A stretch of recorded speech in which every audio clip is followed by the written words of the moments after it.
I'd like to ask your permission to speak. Thank you. Welcome to our 5th plenary session on Africana education. I'm really lucky. I mean, this is so easy. I have wonderful speakers I have to introduce. All of you know them. In fact, I really don't have to introduce them. I merely have to present them. Last night, we unfortunately missed the presentation of Hunter Havlin Adams from Argonne National Laboratories. He arrived just as we had begun. However, since his presentation is very much related to what we're doing, so I'm so pleased he's here with us this morning. His topic is Rediscovering Ma'at, Insights from a Neurophilosophical Perspective. He has an extensive credentials, of course. He's lectured nationally on the history and philosophy of science, African-American history, biomagnetism, biophysics, cognitive science, neuromelanin, and science education. He is a multicultural education and science education consultant for many school districts across the country, and they say we don't know science. He currently has in preparation several books: Science from the Heart, The African Way of Inquiry and Technology, volumes 1 and 2, Coming Forth by Light, Ancient Egyptian Sacred Text in Light of Contemporary Biomedical Knowledge, in conjunction with Richard King. We need to take our scholarship to the classroom.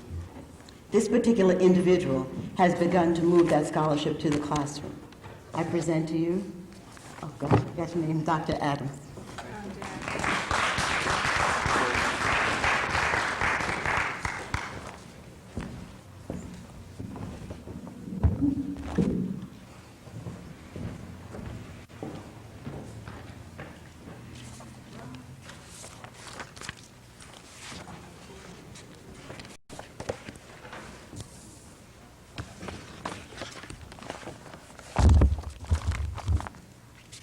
Thank you very much for that very warm introduction.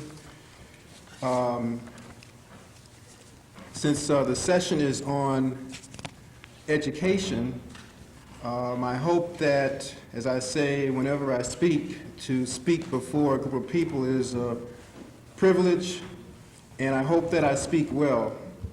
If I don't speak well, please tell me, and I will do my best to try to do better the next time. The topic of my presentation this morning is called Rediscovering Ma'at, Insights from a Neurophilosophical Perspective. Ma'at was the quintessential foundation of the lifeways of the people of ancient Kemet. It was a personal and social, moral and ethical, political and spiritual, ecological and economic and cosmic principle that guided their lives.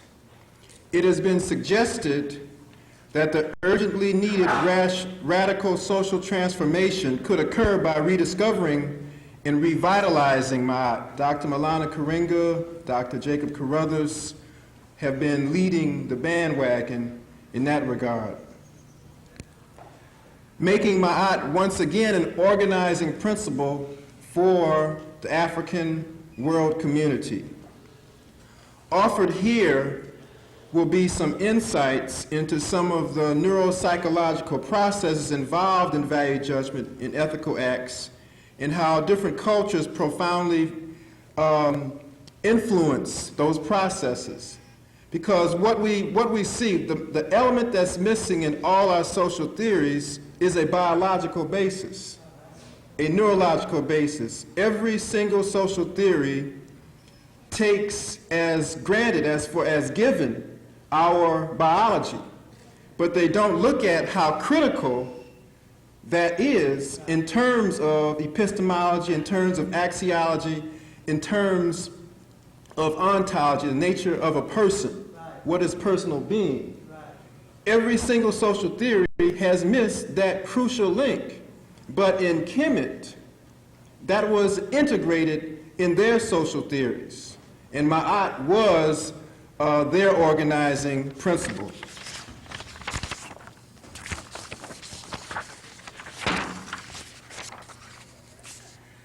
The most pervasive transcultural issue facing humanity today, particularly the world African community, is the erosion, the disintegration, the radical anti-life transformation of our moral ecology. And we find that has a lot to do with education. One of our most brilliant religious political philosophers, Maria Stewart, some years ago, offered a compelling critique on this state of affairs and some timely advice as well on how to meet the challenge. Maria Stewart said, "Where is the woman who would blush at vulgarity? Did not the daughters of our land, Africa, possess a delicacy of manners combined with gentleness and dignity? Did not their pure minds hold vice in abhorrence and contempt? Did not they frown when their ears were polluted with vile accents? Would not their influence become powerful?" And she said, "Where is the youth who has written upon his or hers manly brow a thirst for pure knowledge, whose ambitious mind soars above trifles and longs for the time when he or she can plead the cause of his people? Have the sons of Africa no souls? Shall the chains of ignorance forever confine them? It is of no use for us to boast that we sprung from this learned and enlightened nation, Africa, for this day a thick mist of moral gloom hangs over millions of our race. Our condition has been low for hundreds of years and will continue to be so unless by pure piety and virtue we strive again to regain that which we lost. Oh, then turn your attention to knowledge and improvement, for knowledge is power, and eloquently plead the cause of virtue and the pure principles of morality." Now, that's current. What's so compelling about that is that she was a contemporary of David Walker. She made that in 1831 in a series of speeches. And that is as current today as it was then. Maria Stewart offered prescriptions as well as a critical social critique on economics, feminism, morality, politics, and other social issues. She said, along with other people such as Harold Cruz, which in his book, Crisis of the Negro Intellectual, only when the American Negro creates an ethnic group social and cultural philosophy will he or she be able to deal effectively with this dilemma in real terms. Cruz was very pessimistic in his book. Malcolm X offered another commentary that I think is more optimistic when he said, we, black people, can come up with a new philosophy. We can come up with a philosophy that nobody has heard yet. We can invent a society, a social system, an economic system, a political system that is different from anything that exists or has ever existed. Cornel West, Department of African Studies at Princeton University, in his book, Prophecy, Deliverance, in Afro-American Revolutionary Christianity, outlines how African critical thought must accomplish these goals. And I just want to share a few central points of his outline. The first thing is that we have to define who and what is a human being in the first place from an African perspective. So we have the question of self-identity.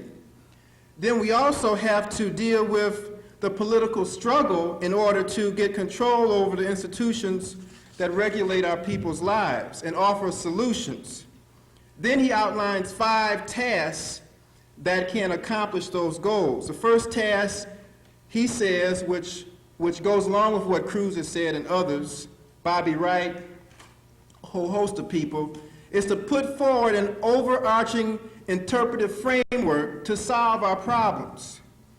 Then that framework has to speak to the relationship between Africans, American, and European elements of this entire social experience. Then he said the second task, we have to engage in a historical, genealogical critique of white supremacy. We have to understand what is the social dynamic that we live in today. And the third task is we have to provide a critique of the second task of white supremacy. And then he says that there's 4 major critiques. Somewhere our people fall into one of these 4 lines, that the existentialists who laud the uniqueness of African American culture and personality, the assimilationists who just consider African American cultural tradition to be pathological. Then you have the marginalists who posit that the African American cultural tradition is restrictive, constraining, and confining. And then you have the humanists who extol the distinctives of African American culture and personality. Then he offers as his 4th task, which I have problems with, is that African American religious thought is to present a dialogical encounter between African American Christian thought and progressive Marxist social analysis. I think, first off, he makes the assumption that African American Christian thought is the only African American religious thought there is. So he's given primacy to that. So I would disagree with him on that. Then the last task, he says, is to provide for a religious philosophy. To provide for a political prescription, you have to have a religious philosophy. But again, he fails to outline the need for a biosocial critique.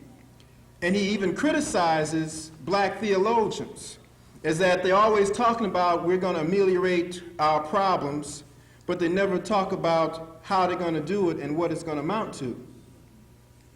And he goes on to say that there is a lack of a clear-cut social theory which prevents the emergence of any substantive political program for social vision. He needs to read Diop. I think he can be enlightened on that because there is an overarching framework which Dr. Jacob Carruthers has said there can be no African history, no social science without an African worldview. Maulana Karenga has said, and he can say it much better himself, but I do want to repeat one statement, is that we dare to create, pose, and put in place an African paradigm both for our liberation and even higher levels of human life. I feel, as Maulana and Jake and others, that Ma'at can be that overarching interpretive framework, that social theory that brings into coherence a lot of our thoughts historically. But I go a step further. I argue that we need a revolutionary, revitalized Mahdian perspective and praxis. Specifically, we need a Mahdian perspective and praxis that is right for this historical epoch. Because you see, even in Kemet, Ma'at evolved. It was not the same in the Old Kingdom as it was in the New Kingdom. Okay? It must be revolutionary in that it must be genuine, creative, and open to change and self-critical. It must provide a synoptic vision to engage more of us in the struggle for a normative future of peace and harmony, happiness and prosperity, compassion and integrity, virtuousness, fairness, and beauty. It must be revolutionary because we understand it is very risky business to summon up to recover powerful symbolism and ideas out of our distal past uncritically. The symbol users, that means everyone, particularly our artists, must have garnered as best as possible an authentic, holistic interpretation of those symbols and ideas. 2, be very self-conscious of their choices and applications. And 3, be fully aware of how their social experience is both similar and dissimilar from that of ancient Kemet. Concerning the last point, I submit that Ma'at is not wholly other, quote, that is totally anterior to the African American social experience, that we would not be, as some of our assimilationist, neoconservative, and regressive critics say that we're doing, appropriating an alien culture. I argue that a Ma'atian perspective and practice is already implicitly, deeply embedded within the moral ecology of the historical African American experience, and that it was never lost. from the heart of many of our greatest minds, from David Walker to Fannie Lou Hamer, from Benjamin Banneker to Zora Neale Hurston, from Sojourner Truth to John Coltrane, James Weldon Johnson to Ida B. Wells, Malcolm X to Maria Stewart, to Martin Delaney, Harriet Tubman, Martin Luther King, Frederick Douglass, Du Bois, Elijah Muhammad, Paul Robeson, and a constellation of others, including many of you in this room, can hear reverberating echoes of the Sabiyat, of Hatotep, Menakare, the eloquent peasant, that when we look at their works from a Mahdian perspective, we see Ma'at lives in their works. The problem is that its radiance is scattered, it's unfocused, it's incoherent, like light from the day star. We must gather these individual rays and pump them up, make them continuously reflect back and forth on each other and on themselves, becoming coherent like laser light, a highly focused, powerful single beam of light. I argue that it must be a revitalized Ma'at perspective and practice. While the essence of Ma'at was unchanging, its expression reflected the changing socio-political dynamic of different dynastic periods. Our societies today are extraordinarily more complex than during dynastic Kemet. The assault on our moral ecology demands innovations and clarifications on Ma'at. I argue, this is my last point here, is that it must be secular and spiritual simultaneously. It must pave the middle way between the secular and spiritual dimensions of our lifeways, harmonizing them again. It must provide common ground, and I think it can provide common ground, for a sincere and empathic social discourse among our church, mosque, and temple communities, helping each faith understand itself better, helping them to evolve out of a divisive and offensive self-exclusivity and self-righteousness, which not only ultimately limits the spiritual growth of the individuals of those communities, but it helps to maintain American social and cultural hegemony.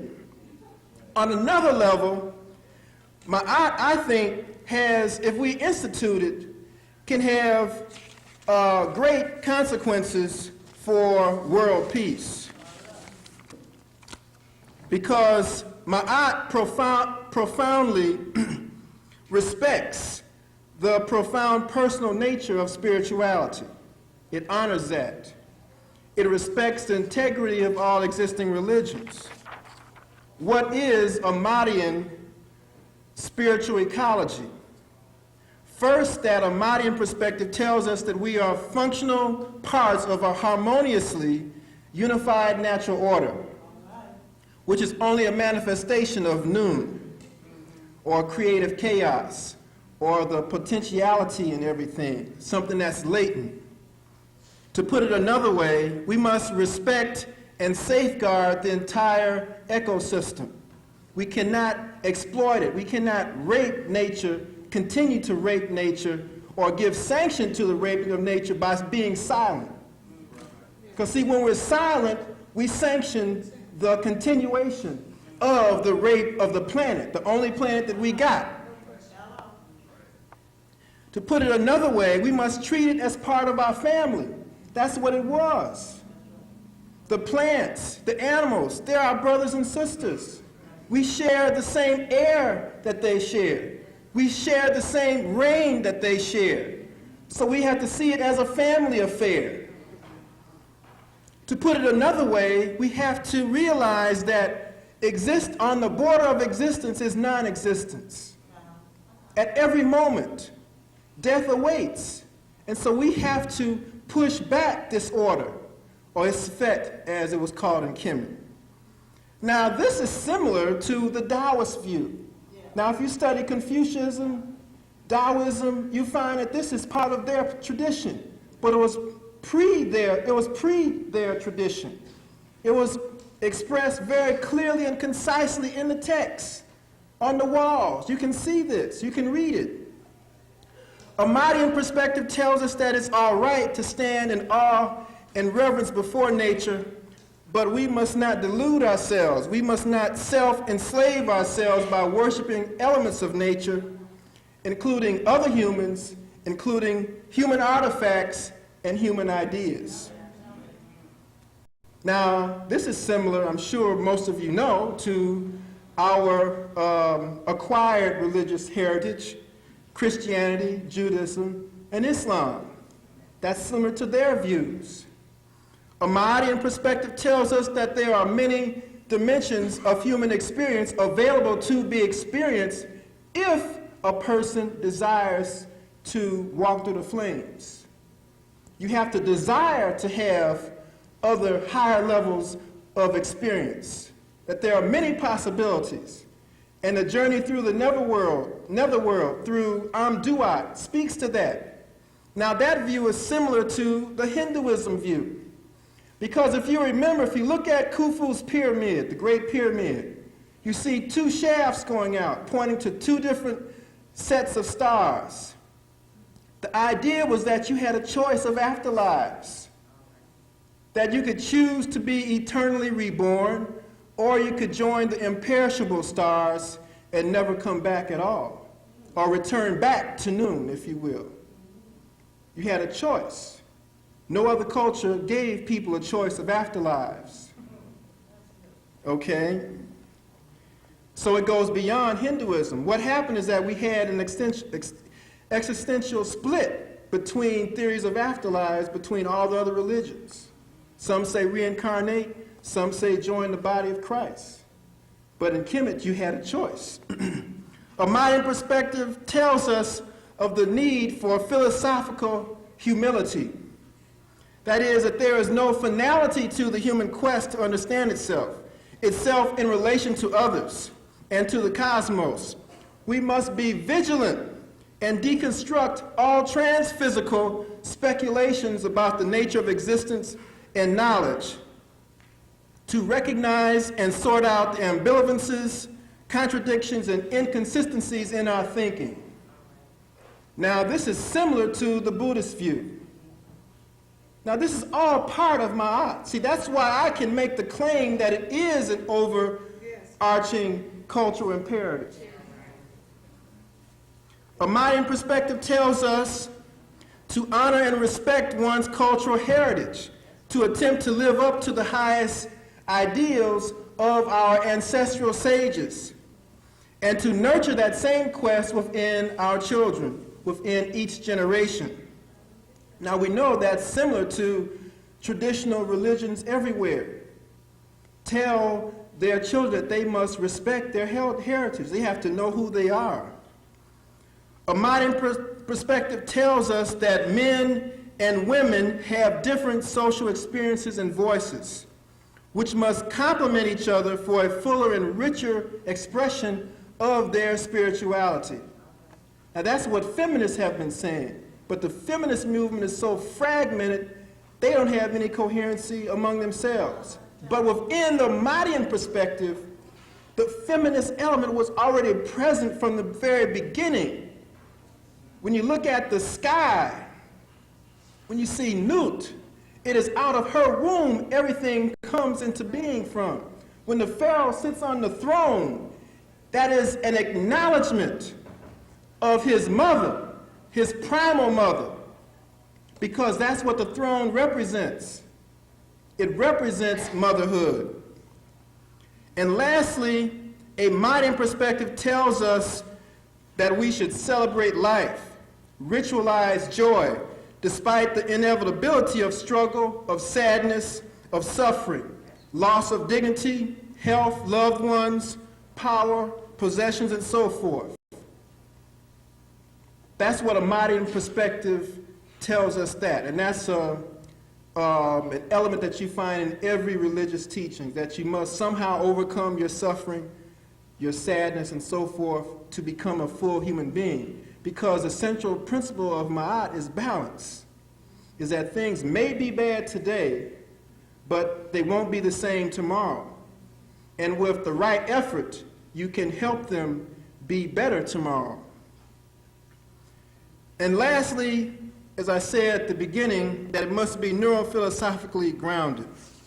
And Dr. Carl Spite and myself, a couple of weeks ago at ASCAC, really laid out, and James Small laid out, how the fragmentation since the Enlightenment period, so-called Enlightenment period in Europe, where they separated religion, science, and philosophy into three distinctly different scholarly traditions. So we have to get back to the future. And we find that there is a growing movement within the Western community to do that, to integrate them back into one whole again. As Kamal Anderson says, the West is going where Africans have already been. And so there's a movement away from reductionism and dualism to a hierarchical holism and so forth. And nowhere is this more apparent than in neuroscience, computer science, and philosophy. Because you see, we've all been victimized by René Descartes' delusionary dream. Oh, 5 minutes. Okay.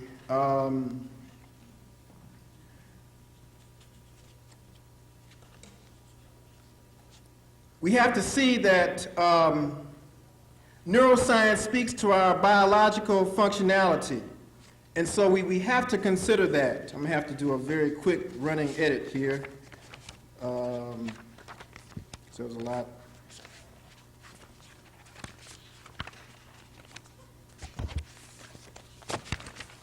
We have to realize that just as our brains has embedded within its structure a map of our bodies, that we have embedded within ourselves a map of other people's experiences. And to a large degree, we're always thinking through others. Always. We can't have this. There's no isolated experience of a individual person. That we're always thinking through parents, grandparents, ancestors, thinking through other cultures, thinking through other entities. Some people who like to channel think they're thinking through other entities, thinking through other persons, including their ideas, either Ma'at or Machiavelli, if you will. And what this means is that when we're thinking through by means of the other, we're heightening the awareness of our less conscious selves by exploring the intentionality and self-consciousness of another person, culture, or gender. We have to get the other straight. We have to acquire a systematic account of the intentional world constructed by the other, or know who the other be. We have to deconstruct and go beyond the other, becoming transparent to the other, negating its influence, and revealing the intentional world of the other. We have to finally witness in the context of engagement with the other. That is, we have to have an open-ended dialogue, a critical dialogue with that other person, entity, or idea, or what have you.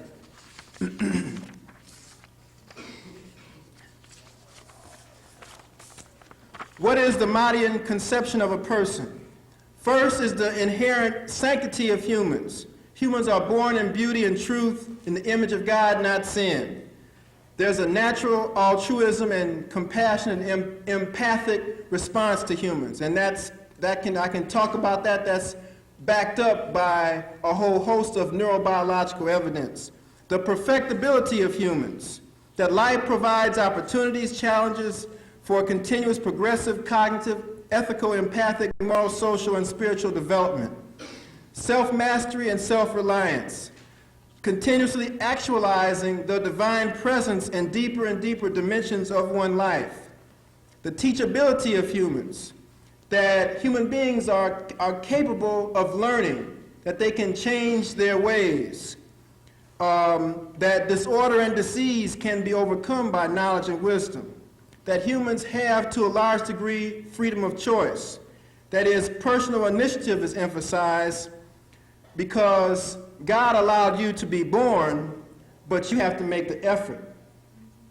So there's not any idea that you're fated to this, that you can overcome your fate.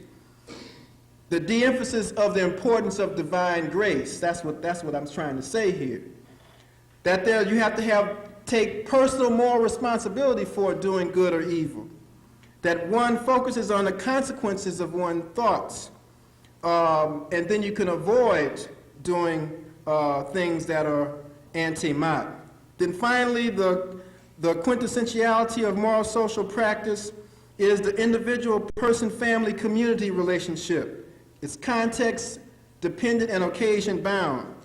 That you have a person and community moral praxis, a continuously self-organizing, self-sustaining, self-transforming moral community via the process of individual moral development. Because see what happens when individuals are in this process as a collective, then from that collective a whole different emergent, more powerful moral process occurs. But you have to have a collection of individuals. And you had an optimistic view of life. What is a Mahdian way of knowing? First, you have knowledge through the genotype. That is the wisdom of our bodies. Our bodies are great teachers. And our children need to hear that their body can teach them things about themselves. And that men's and women's bodies have different experiences, and they need to value those experiences and not degrade or dominate those experiences. Knowledge by perception, revelation of the senses, knowledge through the whole biosphere and cosmos, the wisdom of nature. We have to study everything around us. Knowledge through the mores and myths of our culture, wisdom of tradition, because we need to listen to what our ancestral sages have said in the past. Knowledge by imagination, that is revelation by intuition, because see, your intuition works from all those other levels of experience and integrates them and comes up with something new. And I can spend hours talking about intuition. And lastly, knowledge by reflection, revelation by systematic involvement via all the above and with others. Because you have to look at the fact that you get knowledge from other people, and only when it lives inside of you does it become truly real. Otherwise, it's just surface. What are some of the aspects of Mahdian so-called logic?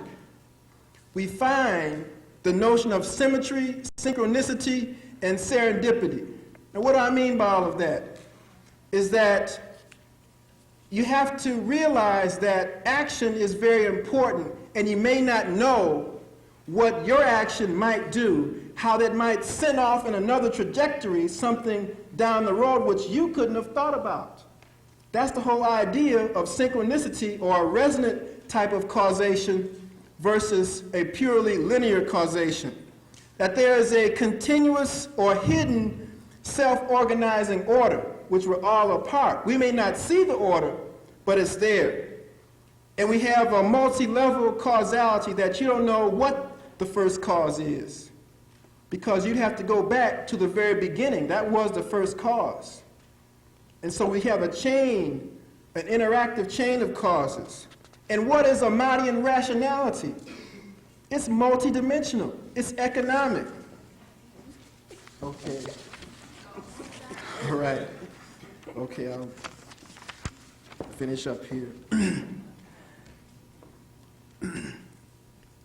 So this is a Mahdian overarching interpretive framework, is something that I claim that we need and can achieve. That's something that's already living inside of us.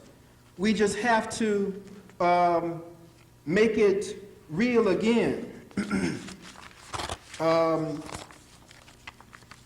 If we look at the notion of, now I know all of you, many of you have read a lot of books on Ma'at, on Egyptian wisdom and so forth, and you probably know that the feather of Ma'at, the ostrich feather on her head, symbolizes lightness, airiness, and truth and things like that, and you know that she stands on a stone, and that stone speaks to the foundation, the rock-solid foundation of Ma'at.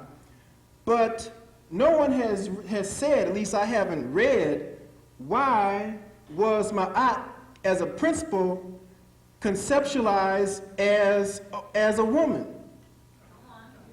Oh, you know. Okay, Charles. Okay, well, let me see if what I say is correct. What is it about a woman's social experience that's so unique that they would have her to represent fairness, truth, justice, and things like that? What is it about? I'm sure maybe most of the women here probably have a very good idea, but we have to look at it from a perspective of human experience going back at least 4 million years here. We have to look at human experience in that term, as Diop has said. And we find that one of the most significant things about a woman's social experience is the shared intimacy of the mother-child bond. That is extraordinarily important in the development of motherly virtues, which become natural virtues, because that mother gives that child affection, care, cheerfulness, cooperation, humor, trust. The child feels secure. This speaks to the whole notion of a natural development of a moral praxis. And see, what happens is that as a child grows older, you know, the Greeks have a term, and this would cause a split in the Christian church, called kenosis. That is, that God became man, okay? Now, they split over that fact. How could God become man? See, the Kemetic version says that when you're born, you're already in the image of God in the beginning. But as you become more human, it becomes more complex. It becomes more difficult to remain godly, because you have challenges that you have to deal with. And see, that's why we have to have a social praxis that is natural, that deals with the natural capacity, the natural intention of human beings.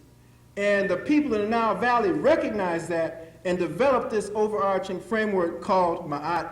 And thank you very much. I could spend hours talking about this, but there's other people, and I respect them too.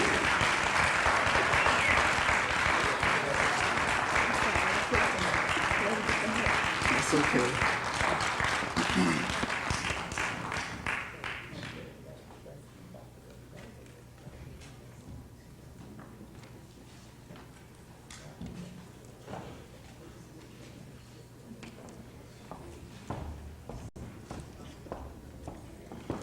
I'm so sorry, Brother Adams. We could have let you continue. However, we have 2 other speakers I'm sure everyone would like to hear also. You really are a balanced scientist. Wow.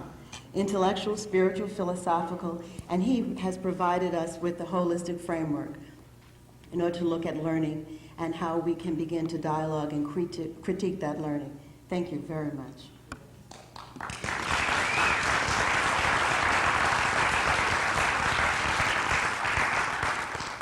Our next speaker, of course, requires no introduction.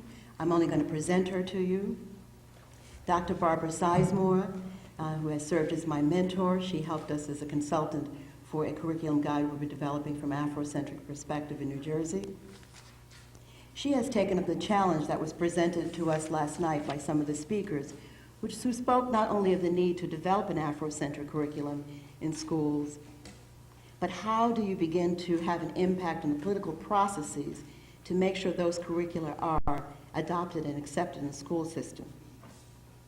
I'm going to let you talk about the struggles you've had with that particular phase of your life or experience. Dr. Sizemore is going to speak to us about the debate on African-centered curriculum. Dr. Sizemore.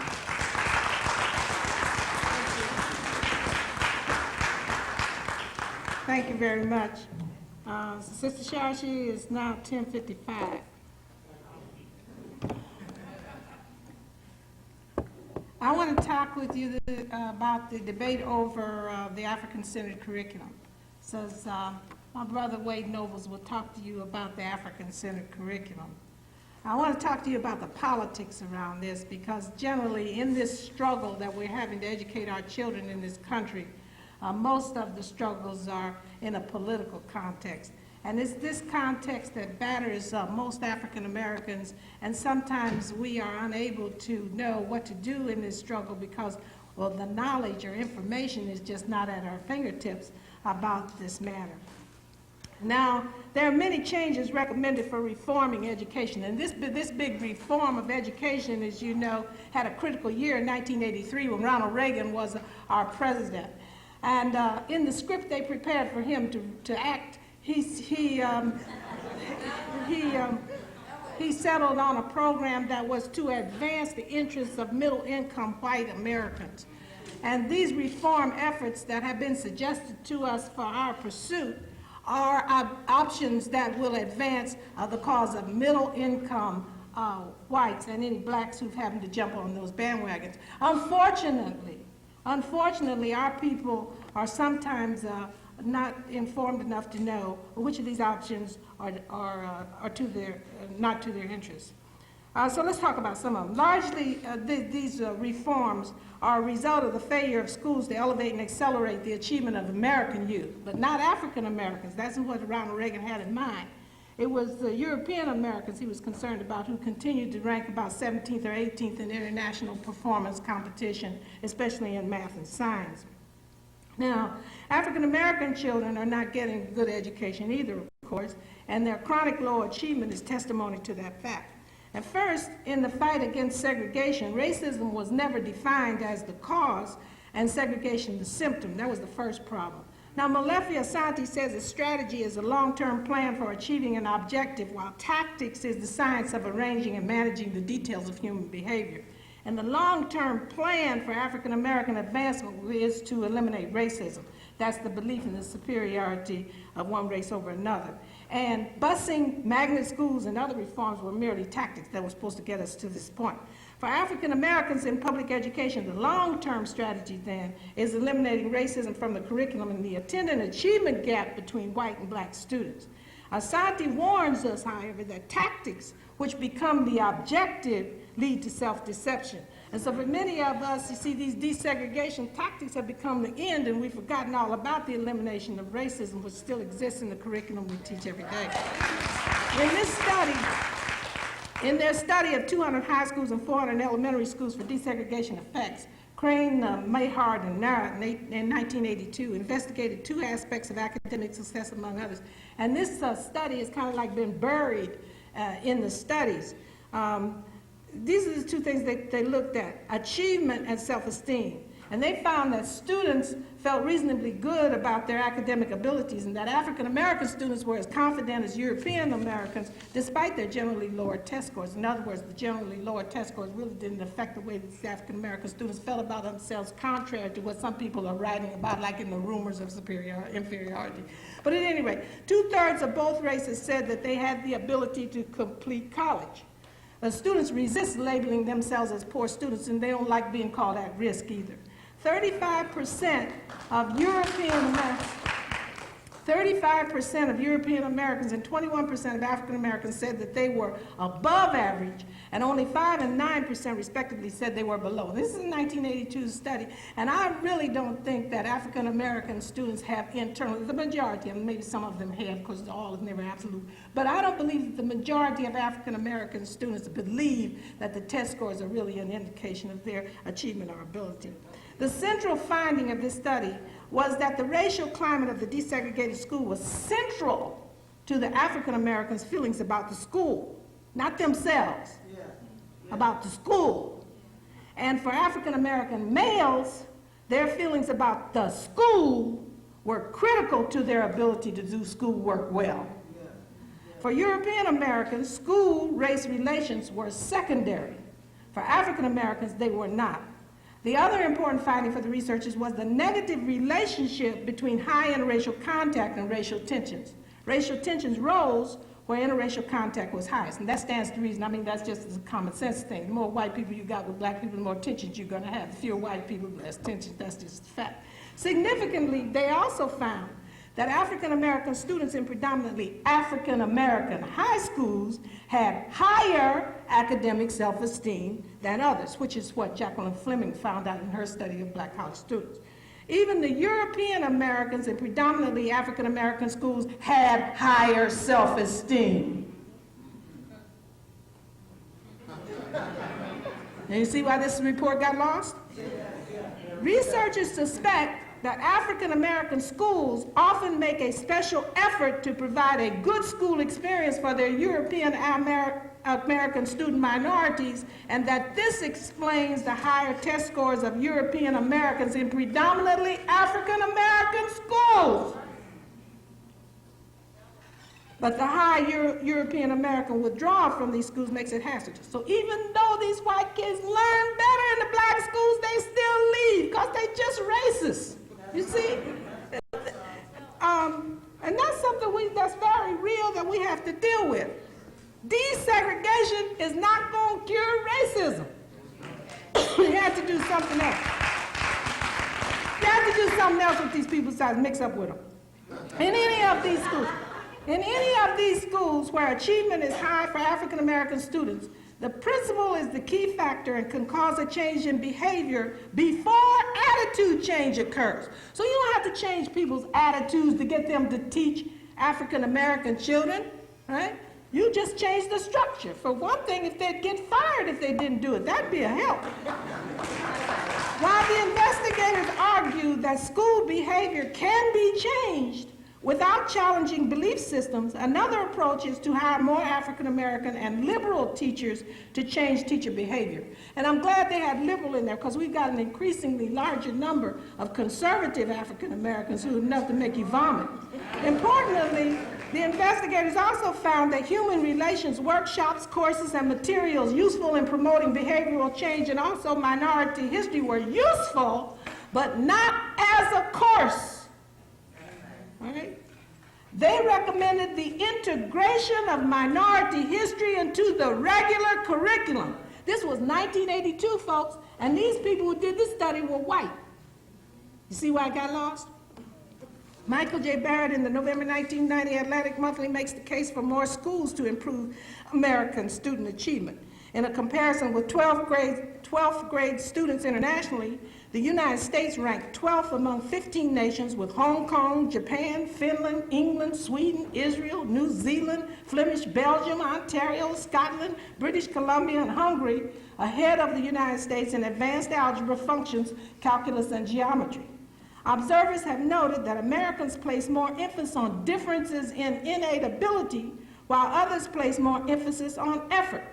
According to Barrett, if aptitude rather than effort is seen as the key to achievement, the result will be to undermine the work ethic, at least as it applies to education.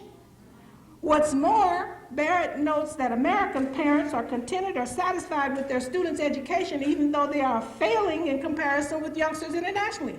Strangely enough, African American parents rate the schools higher than white parents, and the schools treat us worse. All right? Now, Barrett believes that it is impossible for Americans to achieve at a high standard as long as we attend schools 180 days, which is low in comparison to 24 other nations: Japan, West Germany, South Korea, Israel, Nigeria, and Swaziland. Now, African American parents are the ones in the Gallup poll of 1983 who said that they wanted the school year to be longer and the school day to be longer. It's the white parents who don't. The next reform that's been shoved down our throats and unfortunately championed by some of us is choice. Choice is now the lead idea for improving education, especially thanks to Polly. The idea is for the state to provide vouchers to parents in order to send their children to any school of choice. Milwaukee is now experimenting with this solution, which was championed by Polly Williams, their state representative. Vouchers of $2,500 each were offered to children to attend the schools of their choice. Also, a school has been designated for all African American males, like they got some kind of problem that's untreatable except when they're together. Choice advocates believe in the infallibility of the free market. They think that competition will provide the incentives for improving the quality of education.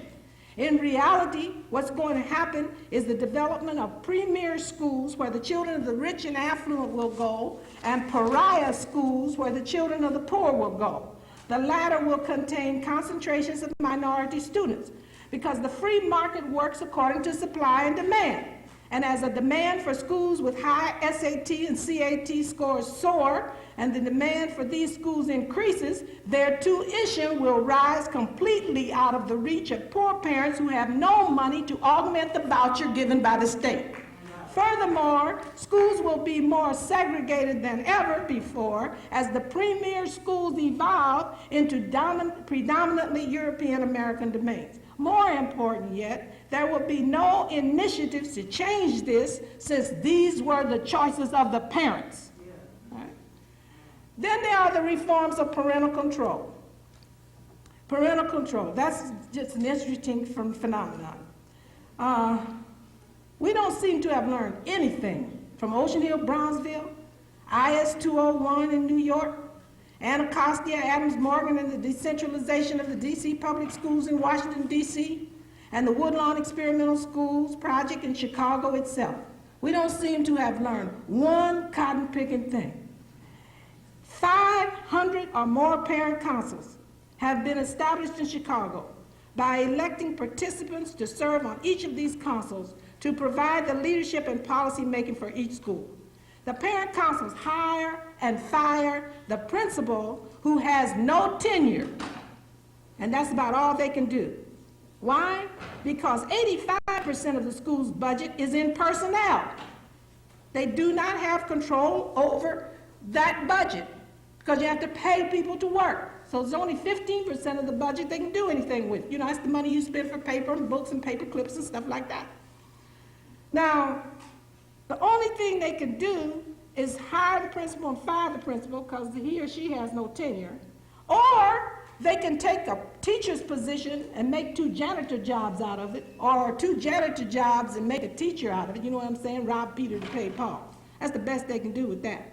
Since there is not enough money to train these people for these parent councils, for any kind of policy making, what do you think is going to happen in a city like Chicago? They're going to use the only model that they know anything about, which is what? The patronage model of the Democratic Party. And that's exactly how these parents are going. Didn't it happen in New York? Didn't it happen in Anacostia? Didn't it happen in D.C.? I mean, what in the heck do you think is going to happen? If you don't train people to know any different, they're going to do what they do. If I ask you to do something and I don't teach you how to do it, what you're going to bring to that task is what you already know. And then you're going to say, let me see if I can make this sucker work. And if it doesn't work, then you keep trying to make what you know work until somebody comes along and says, look, fool, that ain't going to work. You got to do this. And then you say, uh-oh, why didn't I think of that? Peterson says that in the past, decentralized ward-based patronage-focused lay-controlled school boards were gradually replaced by centralized, citywide, professionally directed, reform-oriented boards because of the corruption which followed. Teachers have retained their tenure rights in the Chicago public schools. Therefore, they will continue to have lifetime rights to their jobs, even though the principal is expected to elevate achievement. Now, you tell me how you can make people under your supervision do something if you don't have the right to fire them when they don't. That's impossible. Let me give you an example. At the Jensen Academy, this is a Chicago school, K-8 school in Chicago, 99.7% of the African Americans in this school. The improvement plan adopted last year calls for expanding the whole language approach to the upper grades, emphasizing critical thinking skills, and integrating African American history into all of the areas of the curriculum. Now, this is great, but there's one thing wrong with this plan. You cannot teach children in Chicago who speak Black English with whole language. Now, they're going to do this whole language approach to the upper grades, all right? 2 out of every 3 Africans in Chicago come from Mississippi. Have you ever heard a really severe Mississippi dialect? Take your hand off the cup of Bible and you didn't rock. How you gonna whole language somebody out of that? Look, if you want to teach somebody with the black dialect to speak standard English, you must teach them the sounds. They don't have them. They can't give them to you. They don't have them. Look, a black English dialect has double the number of short vowel sounds that you need to speak standard English. That's why so many of us say, ask me a question. I'll be there on January 1st. All right? Now, if you want to correct that, you have to teach the standard English sounds. Otherwise, be grateful for ask me a question. And don't worry the person. Right? Now, a whole language says that you do not teach phonics separate from the whole language approach. In other words, one principal told me, oh, they'll learn it through osmosis. Can you believe that? When's the last time you learned something through osmosis? Well, it just goes to show you what's going to happen in these schools. That's just one example. While concentrating on the integration of African American history, African American language is ignored. You see, you've got to do the whole thing. You've got to look at what did Carter G. Woodson tell us in Miseducation of the Negro? It says the scientific study of the Negro himself, his life, his history, his culture. That's what has to happen if you're going to teach our children in these schools. And I don't care whether it's public, private, or parochial. It has to be done. Many critics warn us in the ivory tower about being carried away by the elegance and exquisiteness of ideas and experiments. But many of our parents in these schools don't know that the people in the universities don't know what the hell they're talking about. They believe that these people really honestly know how to teach their children. And I said, how can this person know how to teach your child when he or she hasn't the slightest idea about what African life, history, and culture is about? You can't even begin to analyze the problems that the children bring to you as a teacher if you don't understand who they are in the first place. Next comes collegiality. And this comes from Roland Barthes of Harvard. And then there's teacher decision-making and power from Linda Darling Hammond of Rand, and a host of other ideas. And don't get me wrong, it's not just European Americans who are trying to sell these, but they've got their black counterparts, African-American counterparts, who are also coming across your doorstep with their bookcases and satchels in their hands selling this junk. Barthes notes that collegiality is the presence of our specific behaviors. And in his book, Improving Schools from Within, he says, adults in schools talk about practice. Adults engage together and work on curriculum planning, designing, researching, and evaluating curriculum. And adults in schools teach each other what they know about teaching, learning, and leading. And he talks about these aspects in great detail in his book. But very little emphasis is placed on accountability or teacher administration evaluation. In fact, it is demeaned in Barthes' book. Moreover, Barthes bashes tests, regarding them as unimportant to real education, even though Harvard relies heavily on SAT scores for admission. Now, in most schools, even athletes must score 700 on the SAT, as though the SAT has anything to do with playing football. So far, some educators to ponder theoretically over their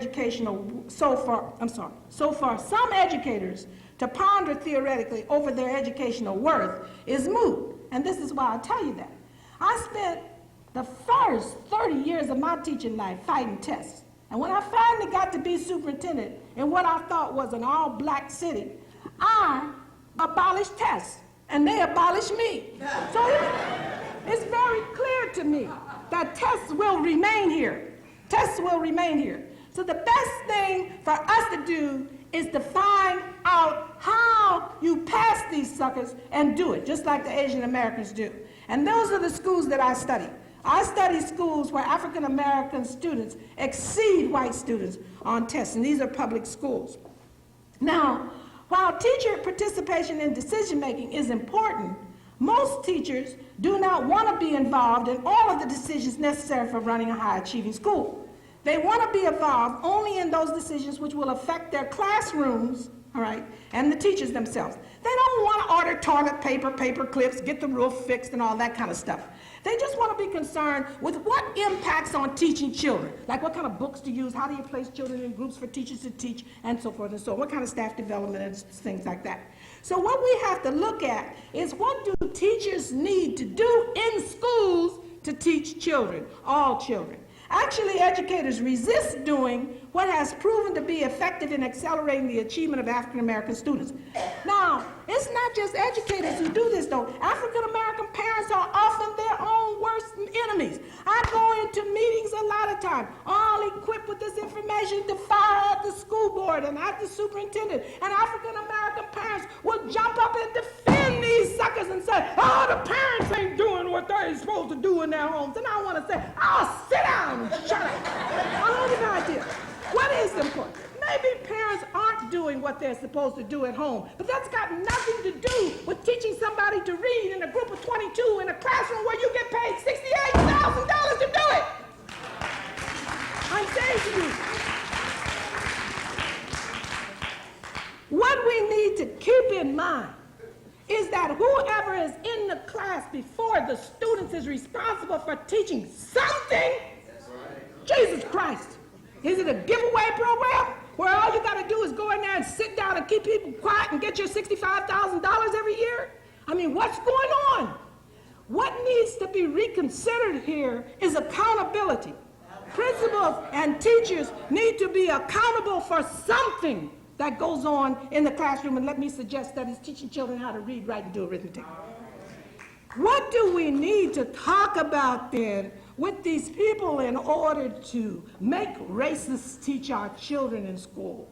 One thing we have to talk about, my friends, is what do they do in schools where African American children who are poor, come from single female-headed families, live in high crime areas, and still excel? What do they do in those schools? One thing they do is they make the proper assessment of what these children need to know. And you cannot do this, my friends, if you do not understand the cultural experiences that the children bring to the teaching learning situation. It will never happen.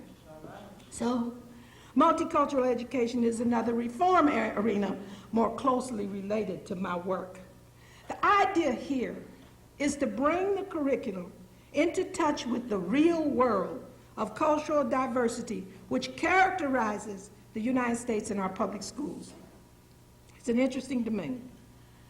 According to Sims' report, in the Education Special Report of the New York Times, this reform effort is obstructed by a growing dispute among educators and scholars over two very different but equally legitimate approaches. One is called the separatist approach, which is an ethnocentric curriculum that emphasizes the perspective of one particular group in an effort not only to counterbalance the usual white male perspective, but also to raise the self-esteem and achievement of children from racial and ethnic minority backgrounds. The other is the pluralist approach, which seeks to account even-handedly for the contributions of various racial and ethnic groups within the existing academic framework. Now, the problem with this is that this is not the correct way to frame this dispute. Because the problem is the existing academic framework. That is the problem. It is completely devoted to distorting the real facts about history, literature, art, music, drama, poetry, social science, and so forth. The next thing wrong about this argument is that it is not being given to the American public through the scholars themselves, but through ignorant journalists. Let me tell you about a couple of them. I mean, these people are just ignorant. There's no nice way to talk about it. Joan Beck, a columnist from the Chicago Tribune, wrote in the Pittsburgh Press the following: but many of those who tout self-esteem as the education answer of the 90s are letting it become a substitute for actual achievement. The I Am Somebody movement, updated for the 90s, is showing up in Afrocentric schools, where the instruction is all themed around African and Black culture rather than a Euro-Western curriculum that advocates say makes black youngsters feel inadequate. At their extremes, Afrocentric programs teach children that Africa is the source of many major scientific, mathematical, intellectual, and literary achievements, most of them stolen by whites who claim the credit. They stress the value of oral traditions and communication over repressive written language. One leader in the Afrocentric movement insists that whites are ice people lacking the melanin in their skin that gives blacks, the sun people, an intellectual and humanistic edge. The dangers in this approach are obvious. Black children, as all children, deserve to be taught the truth.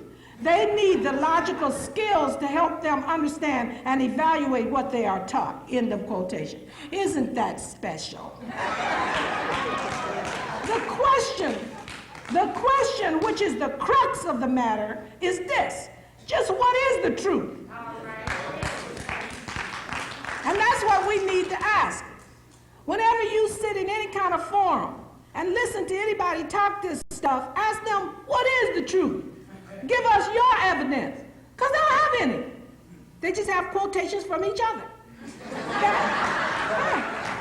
Beck takes her text from scholars committed to the Aryan model or that paradigm of Western civilization. And these scholars called the ancient Egyptians white people in spite of the evidence to the contrary. With amazingly little and sometimes no evidence, their word through quotation is taken for truth. Now, the professor she was talking about, of course, was Leonard Jeffries, the professor at City College of New York. And no time, I've known Lenny for a long, long time now, and I don't ever remember Lenny saying that we need to not be concerned about academic achievement. I've never heard him say that. Maybe somebody else has, but I've never, and I've been around Lenny a lot. All right? I've never heard him say that. Now, most of the people who say that are unwilling, however, to call Aristotle a racist. And even though Aristotle said similar things. So see, Aristotle's a good guy, and Lenny is a bad guy, even though they said the same thing. Right? As Martin Bernard says, Aristotle said this: the races that live in cold regions and those of Europe are full of courage and passion, but somewhat lacking in skill and brain power.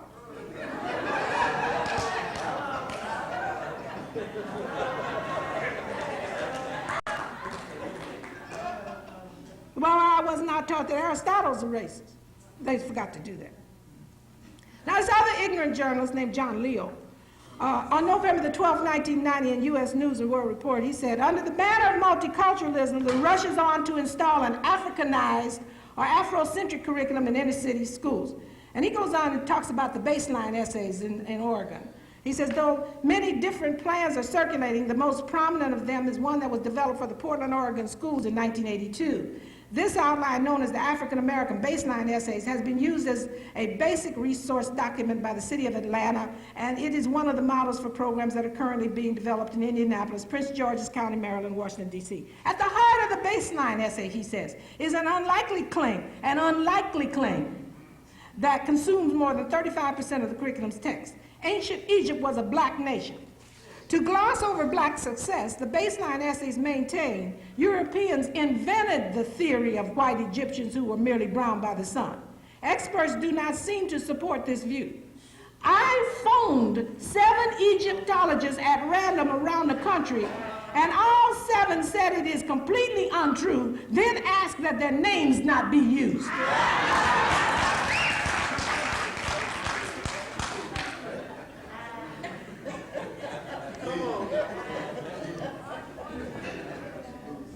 Education Week, November 28, 1990, reports that a number of Egyptologists disagreed. They contend Egypt was a mixed-race society. Moreover, they say the concept of race was irrelevant to Egyptians who freely mixed with other cultures and ethnic groups. These social scientists, however, belong to the Aryan paradigm generated to defend slavery.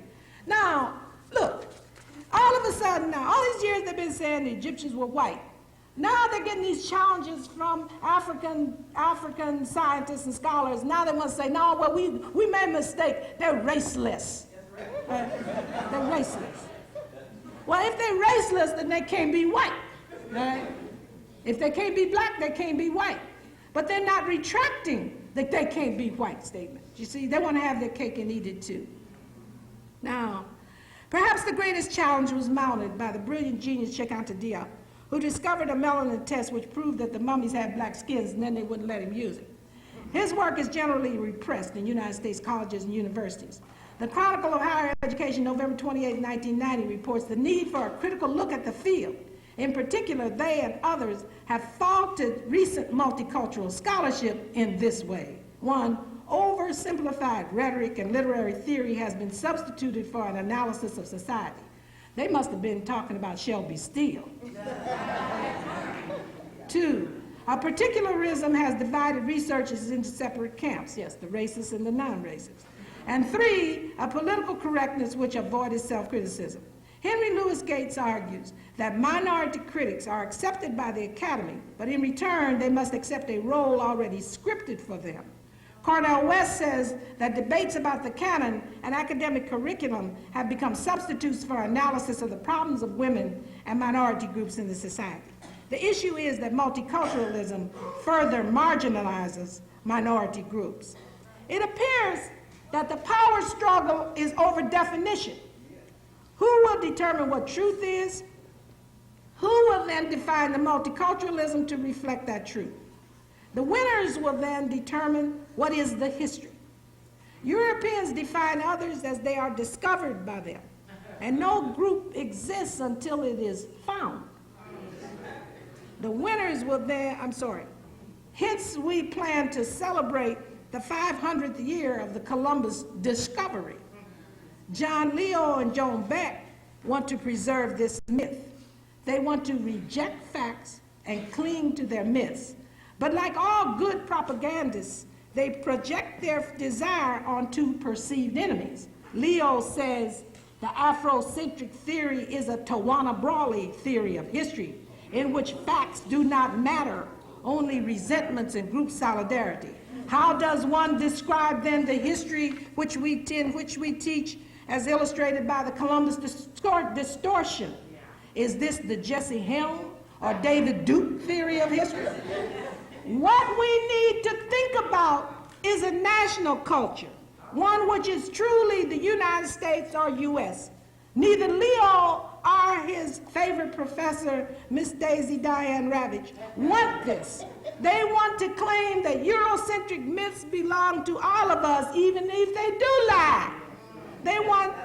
One pluralist discussed her scheme for treating Thanksgiving with me. She taught third grade, and she said, I'm having a multicultural experiment. I'm going to let the Indians help the Pilgrims to celebrate. So I said, big deal. I'm sure the Native Americans loved participating in the celebration of their subjugation and conquest. Now, in her article, Multiculturalism, Yes, Particularism, No, Diane Ravitch argues that the debate over multiculturalism is one between those who promote cultural pluralism and those who demand loyalty to a particular group. The particularist approach to American culture can be seen most vividly in ethnic studies programs whose goal is to raise the self-esteem of students by providing role models. And listen to what she says. Such courses are animated by a spirit of filial pietism and by fundamentalist notions of racial and ethnic purity. From my point of view, the argument is between several filial pietic groups, Ravitch's included, each of whom is in a war over the control of the definition of multiculturalism and the curriculum to be certain that that group's interests are defended and advanced. That is exactly why the state of Illinois mandated by law that the Jewish Holocaust be taught for 6 weeks every year. Not the African American Holocaust, not the Native American Holocaust, the Jewish Holocaust. What does Ravitch's esoteric categorization of political activities mean here? And why isn't she protesting that particularism? Additionally, she says that the pluralist approach which she advances accords with traditional academic ethics in that students learn to approach their subject with a critical eye. Give Barbara Ann a break. So what would she say when her students brought her Diop's analysis of ancient Egypt, a point of view which she would call particularist? She argues that particularists want their adherents to believe in the subject rather than to know it. What do we do then about the Jewish Holocaust? It's very clear that everybody's out for self. Each group is out for its own best interests, and we need to get about that business. Education Week reports that Arthur Schlesinger, a leading critic of the ethnocentric approach, notes that the accusatory is disturbing. It says, the malicious misrepresentation of African society and people was to support the enormous profitability of slavery upon which the entire American agricultural economy depended. Ravitch, yes, I have time. Ravitch supports this one. Ravitch, it's just now 11:30. Okay. I'm going to be finished in a minute. I don't have much left. The debate is over, The great tragedy of segregation is that it prevented us from knowing who the other person was, all right? Now, the Portland essay attempted to do that. It was clear Ravitch did not want to hear that. That's not what you want to hear. You see, it's one thing to teach the Jewish Holocaust because the enemy was the brutal German, right? It's another thing to teach the African Holocaust or the Native American Holocaust because the enemy was the European American. And what they are trying to do is to forget it. That's right. Forget it. And if you start talking about it, you're bitter. That's right. Oh, you're so bitter.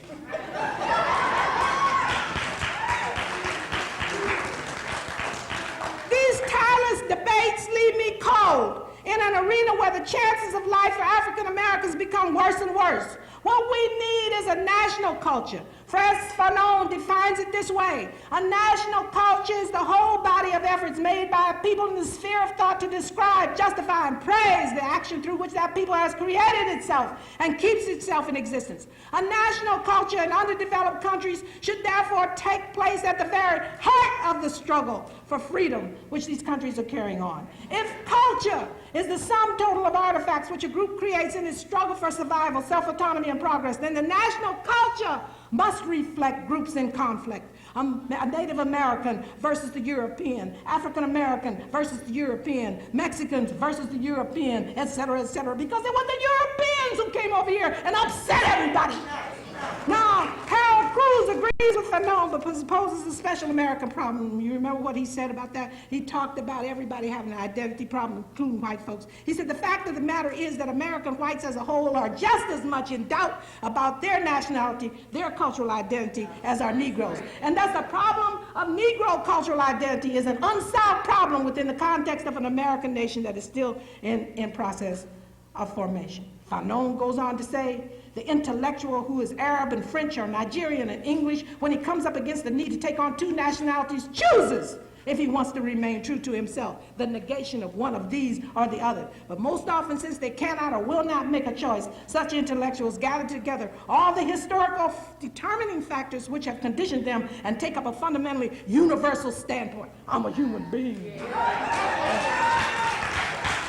Now, we do not have a cultural democracy in the United States. We just don't have one. And in order to create one, as Cruz warned in 1967, we must have a complete democratization of the national cultural ethos. And each group, just as the Jews have done with their Holocaust, must frame its own history. Now, before African Americans, however, can enter this struggle, we must produce our record of our history and our life and our culture because it has been suppressed and destroyed. So when people resent the fact that African American scholars are doing this work on ancient Egypt and all of that, because they call it particularist, remember that someone has to do this work or we cannot enter that struggle.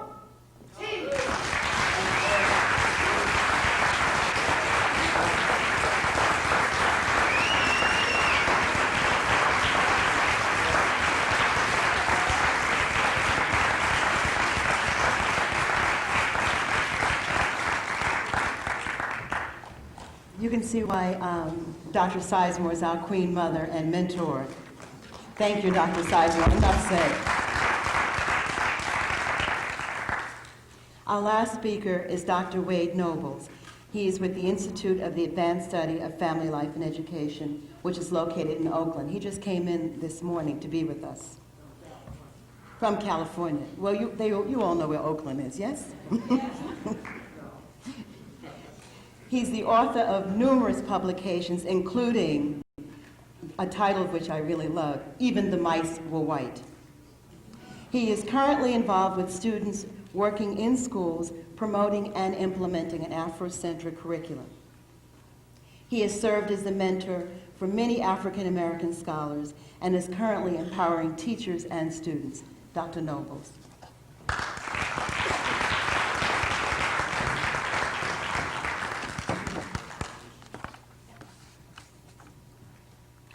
I'm going to try to be very quick, but I want to just, on some days I think that our scholarship amounts to being a farmer, and that the most we can do is plant some seeds here and there, and based upon the struggle of the thunder and the texture of the earth, something will grow in your minds and we'll make some great transformations.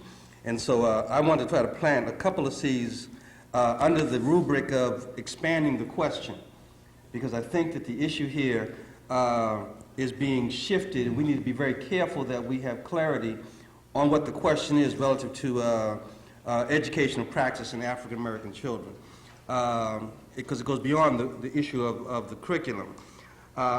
In one of my publications a long time ago, I struggled with the issue of power, primarily because for a long time in my generation, black folks talked about us being powerless, that we being a minority in this country, we couldn't do nothing, we just got to accept what the white man says, it's the white man's country, all of those foolishness.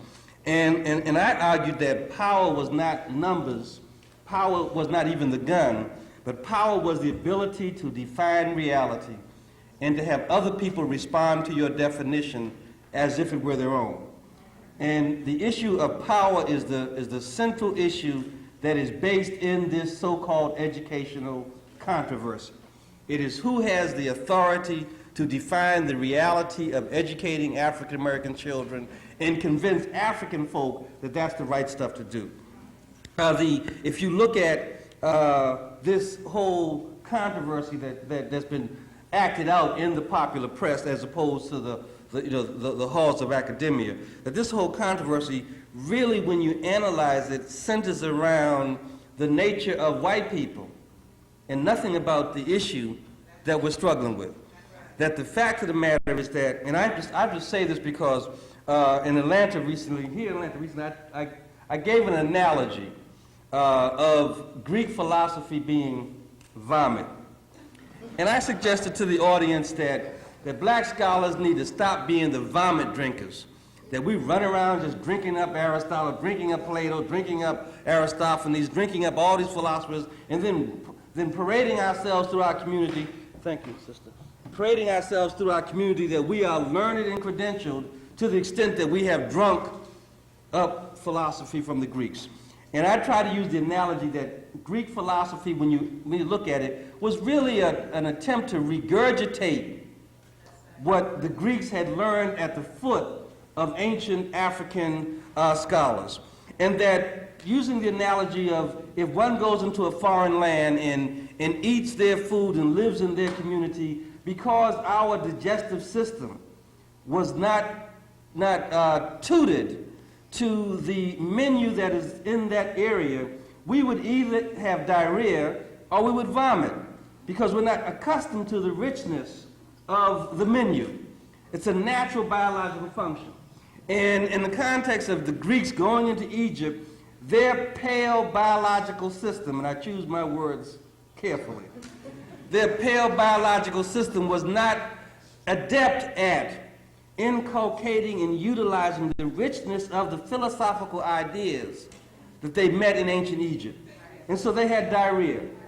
They went back to back to Greece with diarrhea and vomiting all over the place. Now, we run around as black scholars drinking this up. So I said that Greek philosophy is vomit. We should not be the vomit drinkers, but we should approach the vomit not in repulse, but as chemist, as chemet, as chemist. The chemist approaches the vomit as an opportunity to analyze and to look at what were the ingredients, what were the time-space relationships that allowed for the transformation of the original context of that information. And so rather than reject Greek philosophy, we simply have to analyze it in order to understand its original form, because what we want to know is the original form and not the vomit. People ran all over the country talking about, I said this is Greek philosophy's vomit, didn't talk about the analogy of the scientific approach to the method. That led me to look at, well, what's going on here? Because I thought I was doing, you know, I'm working at trying to be a good teacher. What's going on here? I gave a lesson. These people picked up only vomit. Then I realized that what's happening here is that, I've never taken pride in having received a degree in psychology from Stanford University, but I want to use this for a purpose today. Stanford University Psychology Department trained me and certified me as a psychologist. Now, as a psychologist, when I analyze the reaction to the Afrocentric educational movement, it is clear that it is a psychopathic, psychiatric response. It is not intellectual, it is not educational, it is not even about debate and reason and logic. The psychopath, as I have now been trained to understand, is one who has no remorse for the consequences of their actions, has no connection to other, never experiences guilt or remorse about their own behavior, and refuses to accept responsibility for their action. Now, when you analyze the reaction to black scholars dealing with the question of educating black kids, when we get the commentary about just changing up, you know, as just mentioned that when Diop demonstrated beyond doubt that the ancient African civilization was a black African civilization, rather than say, hey, I was wrong, I'm remorseful, I'm guilty of making a mistake, and I will grow from that effort, these folks just start telling new lies. They just talk about, they didn't have no race, they didn't believe in race, they didn't have the conception of race like we have. When you see the vengeful and vicious reaction to black folks dealing with a basic fundamental issue of educated next generation, it has nothing to do with intellect. It has to do with a psychiatric problem. And that psychiatric problem is what they're speaking from, because in their own sense of normality is ingrained the fundamental need to dominate other because of their fundamental insecurity in this world.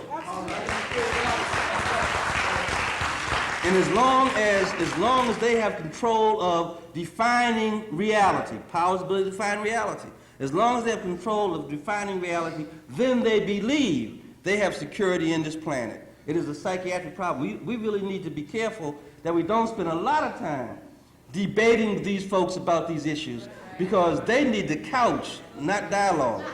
They need therapy. I mean, they need therapy in terms of working this issue out. This is not an intellectual question here, and sometimes we get caught up and figure that we can just argue and debate and discuss and present the evidence that the overwhelming burden of the proof will convince people. You don't convince it when you see a psychopath who just chopped his children to death and has no remorse. Ain't no debate there. You don't convince that person that they did wrong. You either eliminate them or lock their ass up, and that's the solution.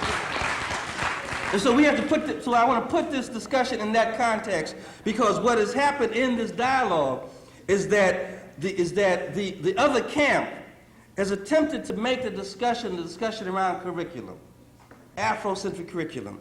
And please understand that that is not the debate. The issue here is not just around curriculum. Curriculum, which I'll show in a moment, is one component of this enterprise. But there are other components that we have to begin to address that are just as critical, because curriculum is just one of the ingredients, one of the tools. And I want to argue that it comes about in terms of a culturally consistent educational praxis.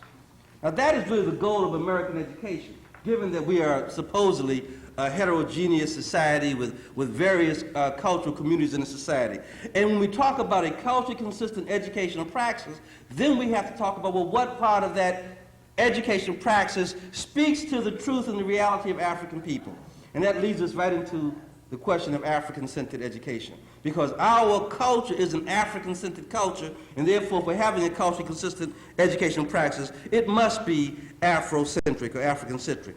Now, culturally consistent educational practices, that's not a lot of words. It means something very specific to me, and I want to share that with you because I think we have to struggle with clarity. Right now, we are suffering from the popularity of people just taking terms. So we got Afrocentric ice cream and Afrocentric shoelaces and Afrocentric everything because people just take the stuff and just say, well, this sounds good, I'll use it. So we be real careful with the terminology and how we use it. It seems to me that a culturally consistent educational practice is a systematic process of developing and stimulating the knowledge, skill, ability, attitude, and character necessary for students, if we put in the context of our own important question, necessary for black students, African students, to undertake socially defined, goal-oriented, and culturally meaningful activity that is designed specifically to allow them to do three things. And this is the crux of the war. Education should allow the recipient, the participants, to achieve mastery of all aspects of human functioning. If someone defines our reality in a limited way, we never are able to expand the boundaries to achieve mastery of human functioning. We are now struggling with the silliness about good education so you can get a job. That's not mastery of all aspects of human functioning. We have people who have gotten an education, have gotten a job, and can't relate to each other and to their families. That's not mastery of all aspects of human functioning. The second thing that education practice must do is allow people to reproduce themselves in the objective world. Reproduce themselves in the objective world. There's no imagination. We're not imagining African people. Our task is not to say, if we can think about Africans in the future, they'll be there. That ain't true. Our task through our educational process is to reproduce ourselves in the objective world, not in some subjective realm where we think it might be there and maybe it isn't. It's with me, but it ain't with no one else. But rather in the objective world where whoever other is confronted with the presence of African beingness. And the third task of this design is to allow us to make explicit and validate our personality, ourself and our kind. To make explicit what it is to be African. You see, we have had it sort of in-home back in the kitchen that we know what it is to be black, but out in the real world, we take on all these facades and all these masks to pretend to get over. Because education has failed us in giving us the ability to make explicit, to make validate our own personality, our own self, and our own kind. Culture is the critical ingredient here, and oftentimes we fail to struggle with what culture means, and we allow other people to define what our culture is. So African culture becomes the hodgepodge of the song and dance and the hero and the heroines of black folk. And then they want to struggle with us when we say, well, these are our heroes. They say, well, no, they can't be your heroes because we didn't find them. So they want to make sure they give us the definition of who our heroes are. So it becomes a complicated kind of issue here. But culture is not just a people's song and dance.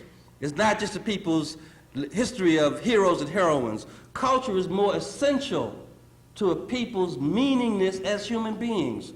Culture is the vast structure of behaviors, ideas, attitudes, values, habits, beliefs, customs, language, rituals, ceremonies, and practices that are peculiar, special to a particular group of people, and which provides them with, and this is the important part for me, which provides them with a general design for living and patterns for interpreting reality.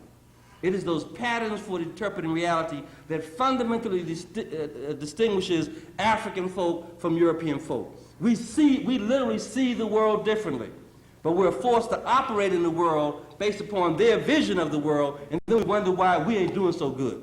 We're not doing so good because we can't see what's going on, because we're looking at the world from someone else's vision.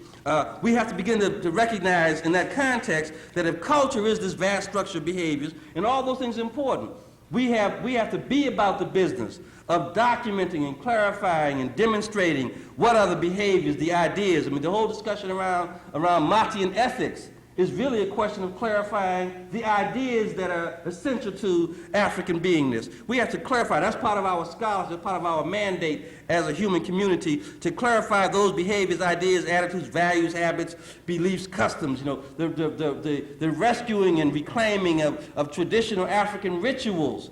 Even though sometimes that slips into foolishness, because, you know, we get crazy sometimes and think that we can make all this stuff exotic and we run around with little occults here and there. That happens, but the goal here really is to rescue and reclaim those customs, because those customs stand for psychological icons that represent the meaning, the essentialness of a people. So when you act out of a custom, or you act within a custom, a ritual, a ceremony, you are really reinforcing and internalizing the meaning of your humanity. So we have to be careful. I think Hunter was really correct talking about, you know, as artists begin to reclaim and play around with images and icons, that's dangerous stuff. Don't just do it because you like the color here. I mean, really begin to work with this and understanding it in terms of its essentialness to the human reality. If culture is the general design for living and patterns for interpreting reality, and if education is fundamentally, or simplistically, education is the formal and informal process wherein a people rationally guide and systematically guarantee the reproduction and refinement of themselves. All this stuff we talk about education is just fluff. When you boil it down to its fundamental essence, human beings created the human activity called education for the sole purpose of being able to guide and guarantee the reproduction and the refinement of the best of themselves. So every generation we move to refine, to reproduce. The task is to reproduce and refine the best of itself. So we place that on the table, then there really is no debate. African people have an inalienable right, a divine mandate to reproduce themselves. Education cannot educate African children if its goal is not the reproduction of the African being. And so the questions become clear once we begin to lay out definitions of what the task is. That the task is to formally and informally guarantee and guide the reproduction and the refinement of ourselves. Now, I want to note that I said the reproduction and refinement of the best of ourselves. There is nothing in the logic of that statement that requires the reproduction to be the best. You could just reproduce. The task is reproduce whatever's there, or reproduce the worst of itself. Why do we argue for, why in African education is the argument for the reproduction and the refinement of the best of itself? I want to suggest to you is because in that ancient, archaic moment of African being, our ancestors laid down and adopted, invented and adopted a philosophy that spoke to the mandate of living. That philosophy in ancient Kemetic law is called the philosophy of human perfectibility. It argues that human beings come to the world. They come to the world and they be. And that's the divine law. You be. Think about it. I mean, it's so complex and simple at the same time that it's elegant. You come here and you be. No one can do anything else about that. You come and you be. That's the divine law. Because it don't be if you don't be. And so if you don't be, all the other stuff you think about or could think about or do or could do can't possibly ever occur.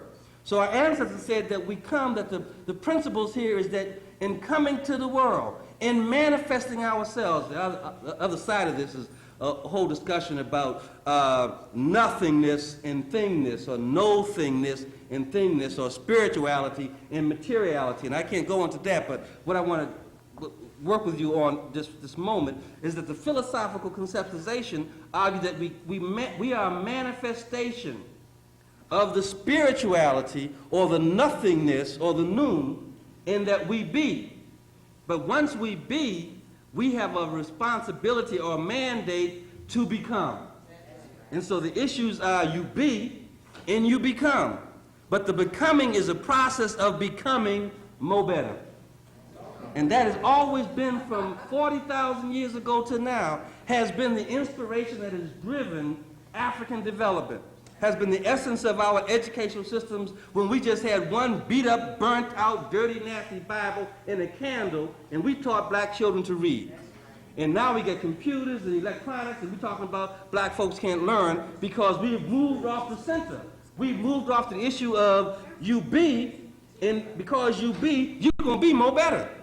And teachers approach the attitude saying, you're going to learn this. I don't care about your single parent mama. I don't care about your drunken uncle. I don't care about the fact that you ain't got no shoes. I don't care about all that shit. You're going to learn. Because the mandate was to be more better. You see, it is this point, it is this position that we are failing to raise up as the essence of the educational mandate. Our essence is to teach the next generation to reproduce and refine the next generation to be more better. To be more better, that is our task, and because we're allowing other folks to frame and define the pedagogical debate, they relegate it to a question of curriculum and want to argue about what should go into the curriculum.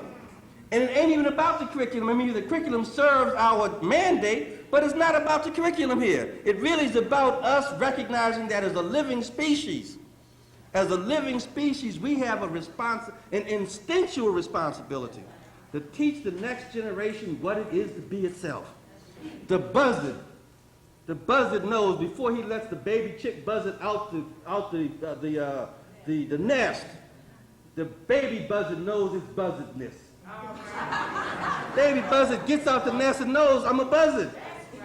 You know, the eagle, before it allows its babies to be able to fly and to soar, knows that it is his nature to fly and soar because it is an eagle. The goat, the dog, the rat, every single living species, I would even argue the African violet, inscribes in the seed for the pollination of the next African violet what it is to be an African violet. We are the only folk who leave that to someone else. Who have been convinced through a process of indoctrination led by the psychopathic interests of other people to allow them to tell us that our beingness is good to the extent that it approximates them. And we get up, we try to get close to them. We try to walk like them, we try to talk like them, we try to act like them, we try to be like them.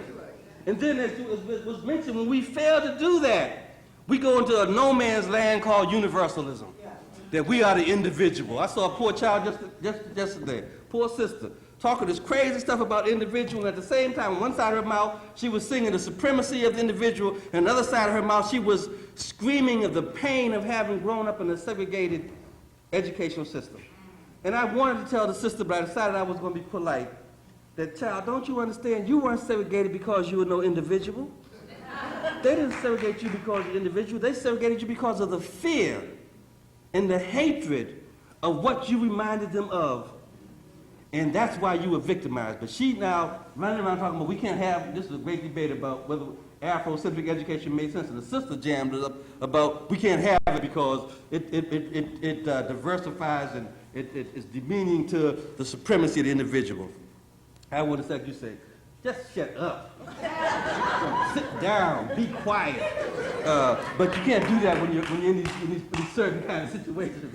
Actually, I wanted to say, motherfucker, would you please be quiet? That's what I really wanted to say, but you couldn't do that. You can't do that one, especially if it's on television. And so I was just cool and try to help a little bit.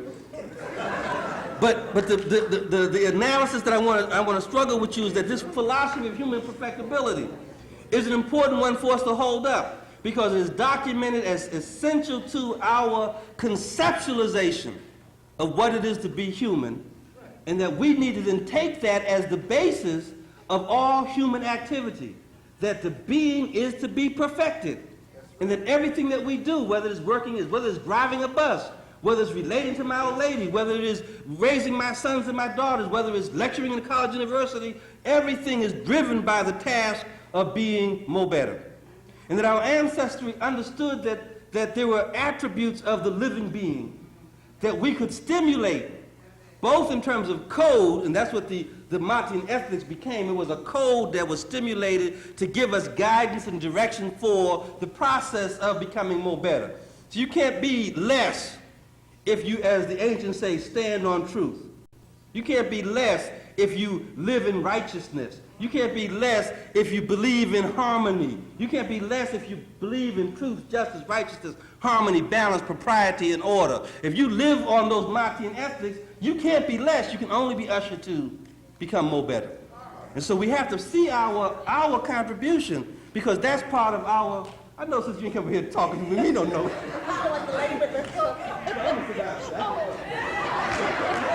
If my time is up, I'm out to sit down. That's all preface. That's all preface. You know, I'm in real trouble now. Well, let's see here. Okay. Huh? 5 minutes is rough. It's amazing. You know, so maybe I should use this 5 minutes to point out that we're, even in the exploration of these ideas, we're trapped in the European structure. That the structure of how we even talk about educating our own community is tied into something that makes it absolutely impossible for us to do this job other than, 5 minutes here, 5 minutes there. That's why I said we were planting seeds, so I didn't realize that I ain't dug up the earth yet. Just gave me. But let me try to go real quick, because I want to point out a couple of things in terms of human philosophy, human perfectibility. That the ancient genius, ancient African genius, recognized that all living things had 3 attributes that were essential: desire, thought, and action. Those 3 attributes were essential: desire, thought, and action. And we can talk about this in a sort of academic way that makes it sort of intellectual, but you think about it on your own personal basis, and that's when stuff comes real to you, connected to your spirit. That when brother right here is out here in the streets of Atlanta and he sees a sister, he doesn't go through all this old stuff about, I wondered if she get her degree from Spelman because I got mine from Morehouse, and my father's a doctor and her father may be a lawyer, and we have certain social economic attributes that are in common, and therefore I can conclude in a nomological deductive way that maybe she would be an important mate or a companion for me. Blood, if he's honest, is checking out the sister's thighs, he's looking at her hips, he's looking at the physiology of the woman. And it's all stimulated by desire. And even though folk want to believe that that's wrong, that's not wrong. That's natural. That's natural. And then the brother moves to the next level from desire to thought. And he goes, tells his cut buddy, Blood, tell the sister that I'm work for the government. Blood, tell the sister that I got lots of money. Or he may peep and think because this is wearing braids. She one of them Nubian sisters. Tell the sister that I just come from Africa. He do all kinds of stuff because he's thinking about moving to the next level. And then from thought, you move to action. That's where the 3 attributes are: desire, thought, and action. And in our community, we all know we have language that connote the action stage. Brothers say, hey, I see something here, I'm going to make my move. Hey, I see something here, I'm going to turn the corner on this sister. And all those things are tied to this notion of notion of action. But the genius of our ancestry is that they recognize that those desire, thought, and action could become more better too. That they could be submitted to transformation. And that you don't stay at the point of desire, but you move to its higher level. You transform through the process of education, through the process of development. You transform my instinct of desire to my instinct of pure love. So when I see sister, at first it's just biological stuff. It's just recognizing that she looks good, that she stimulates certain things that have to do with chemical imbalances, shifting and moving in my beingness.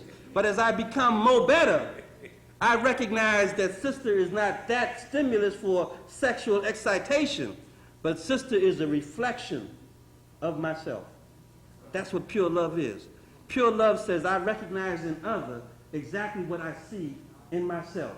That I recognize that I must protect and respect other just as I protect and respect self. So I've moved to pure love and not just to desire.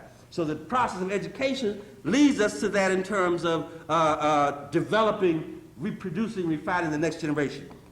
Thought cannot just stay as thought. In fact, I believe that just as we would not have had an isolated discipline called religion or theology in the African tradition, we would not have had an isolated tradition called psychology in the African tradition at all. But because of these infusions and these invasions, we have to develop those things. But the reason why Europeans invented psychology was because they recognized, to their credit, that people could begin to think about things that were so aberrant and so unusual that the thoughts themselves captured the people and locked them up. And they needed a process to extricate themselves from the thought that there are insane ideas. So you can think any old thing. You can think anything if you stay at the level of just thinking. But the ancients said, no, you cannot. It's dangerous to allow people to stay at the level of just thinking. You have to move to the level of clear understanding. And clear understanding is couched in recognizing the intent of the moment as well as the consequence of the moment. And so our answer said, you got to do something with people because they come here thinking. You can imagine any old thing. I mean, you can imagine unbelievable things. In fact, we can see it now. We're falling behind these people, and we got all kinds of aberrant sexual perversions, aberrant kinds of relationships because we are falling behind them thinking as they think. You see, and so the answer, that's dangerous. You got to move to the higher level, to the level of clear understanding. And the clear understanding, that's right, that's exactly right, push back disorder. It is that notion that our grandmamas used when they engaged in an elegant process of child development, child rearing, when they just looked at you and said, honey, don't do it. I know what you're thinking before you even think. And you all laugh because you heard your grandmama or your mama say something like that. Because they, in fact, moved from thought to clear understanding. They moved from understanding that in each of my children, there is a magic that reflects, it is a manifestation of my essence. And so I can plug into that and understand everything that they're doing. That's why grandmama would, auntie so-and-so would rub her elbow and say, I better call Hattie Mae back in Macon somewhere. And sure enough, when she called her sister she ain't talked to in 20 years, something extraordinary had happened.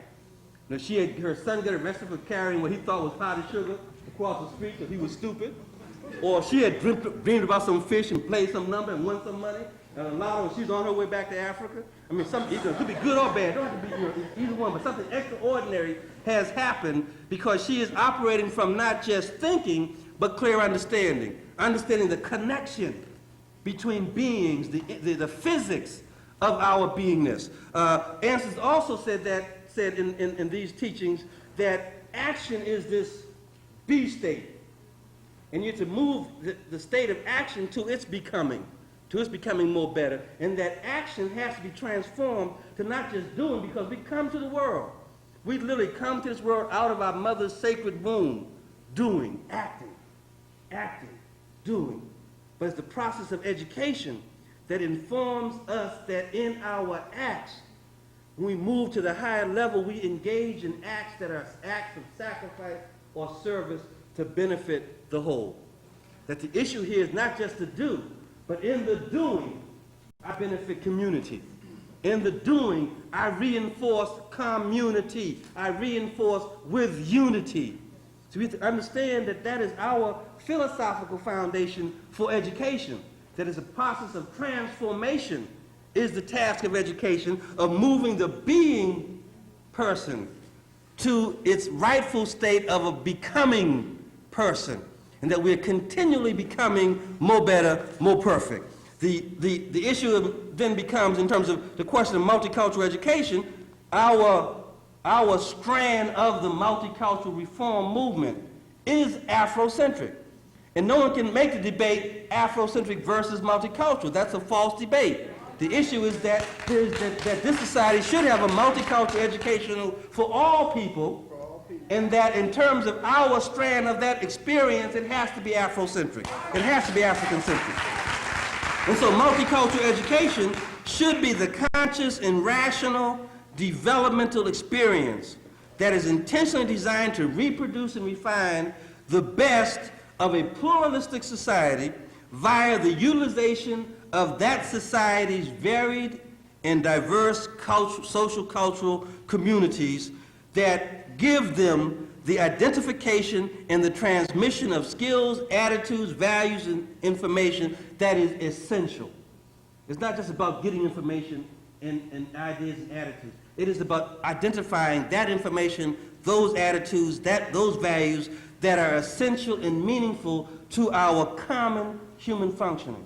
I say it really is only the African voice that is saying out loud that the goal should be the explication of our common national culture, of our common humanity. Other folk want us to believe that they are being universalistic and we are being separatists, and we're the only people that are arguing that I cannot approach the table of common humanity if I don't know what my menu is. I can't bring nothing to the table of common humanity if I don't know what it is. I can't do nothing but sister, sit down. I can't, because I'm really wrapping it up. Who's gonna get us? Sharcy? No, Sharcy told, look, let me tell you something. Sharcy is what told me to come here for this when I had to rearrange my lifestyle to do that. So Sharcy, give me 2 more minutes. That's reciprocity. I left my glasses coming here so fast I can't see what this says. Am I supposed to read this? Oh, okay. I'm saying, yeah, y'all just take over my stuff, give me assignments, and let me finish this up. And I'll finish in 2 minutes, maybe even 1. Given that it seems to me that the question becomes, how do we structure and clarify the African-centered psychocultural foundations of education, which is what I was trying to lay out in a probably not an adequate way, and then move that analysis to the reinvention of an African-centered educational practice. That seems to me the goal of our scholarship. And there are strands that allow us to do this. The strands of recognizing that the foundation of education for the educational practice has to be our core philosophical principles. And that's what the Kemetic studies are really about, is explicating and clarifying the core philosophical principles that are African. In that process, we are discovering that all these other folks' stuff are really just versions and variations of ours. That's an incidental. That ain't the real issue here. That's an incidental, but they get upset because we're peeping the whole card and showing them that their stuff is just a modification of our stuff. But that was not our agenda. Our agenda is not to say we it and you all are just, it minus 1 or something. That's not our agenda. Then based upon those core philosophical principles, one that seems to me is that this notion of the philosophy of human perfectibility, the Martian ethics become the foundation. You move to talking about the cultural precepts that are the guidelines and foundation for educational practice. Precepts are laws. Precepts are laws, and every single cultural community has a set of laws that come out as principles or cultural precepts. The ones that I've seen most clearly in African tradition are the notion of unicity, of harmony, of transformation, of cooperation, of synergy, of collectivism, of oneness, the ontological principle of consubstantiation, which argues that we are of the same stuff, that we are all of the same stuff, all those principles. From those principles, we move to the clarification of what is educational process. An educational process is not the mixture of putting teachers in a room with kids. Educational process, because we haven't got to there yet, educational process for us is understanding the complementarity between the knower, now as microcosm, because in actually our tradition, we as knower are the microcosm and the universe is the macrocosm, and that's what Hunter was meaning by your body can teach you stuff about not only yourself, but about the laws of the universe, because it is microcosm, macrocosm. So it is the blending of the knower as cosmos, the knowing, the process of knowing as perfection, and the knowledge as mastery and service. So we combine those 3 issues, knower, knowing, and knower, knowing, and knowledge, then we can begin to reconstruct the educational process that is designed for the African being.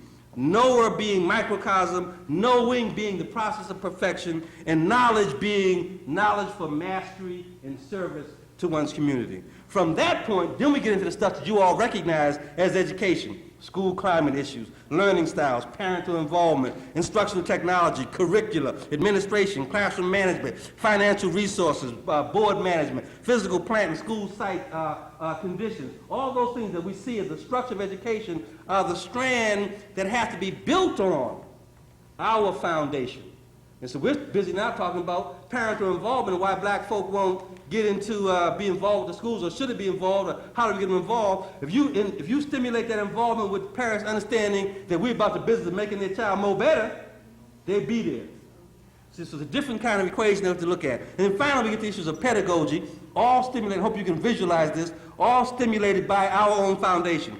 Pedagogy, the art of teaching, then becomes how do you orchestrate, stimulate, and encourage student behavior? How do you orchestrate, stimulate, and encourage appropriate teacher behavior is equally pedagogy, even though we never talk about that. We talk about the terms of behavior of children. And then how do we design curricula? How do we do educational research that are tied to that?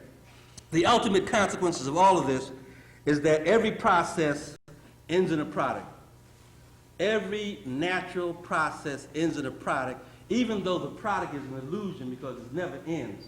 But every process ends in a product. And if education is a process, then it must end in a product. And the product for us is not, and this is where people get upset, the product for us is not better scores on an IQ test. The product for us is not even better raising GPAs. Those are all symptomatic of the real issue.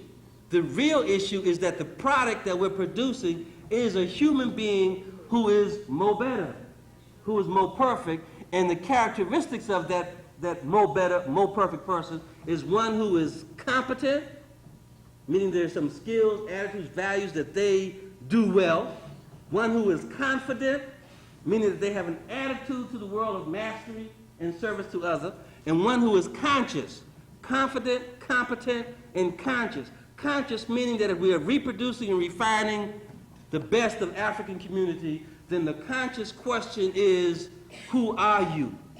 Who am I? And if we end the educational process and our children cannot answer in an African form, the question is, who am I? Am I really who I am?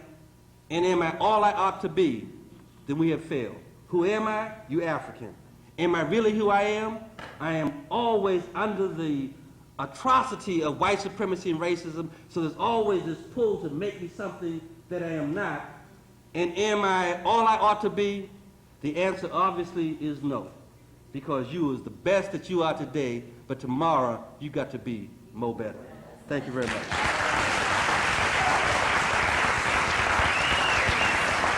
You want me to read this?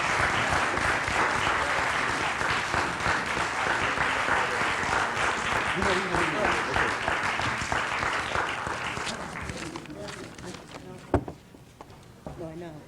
I'm sorry, I feel like the person with the hook. And you're right, it's only the seeds, all of you. Thank you very much. In the beginning was the Word, and they have all brought us the Word this morning. Special thanks to Dr. Adams, Dr. Sizemore, and Dr. Noble. Thank you again.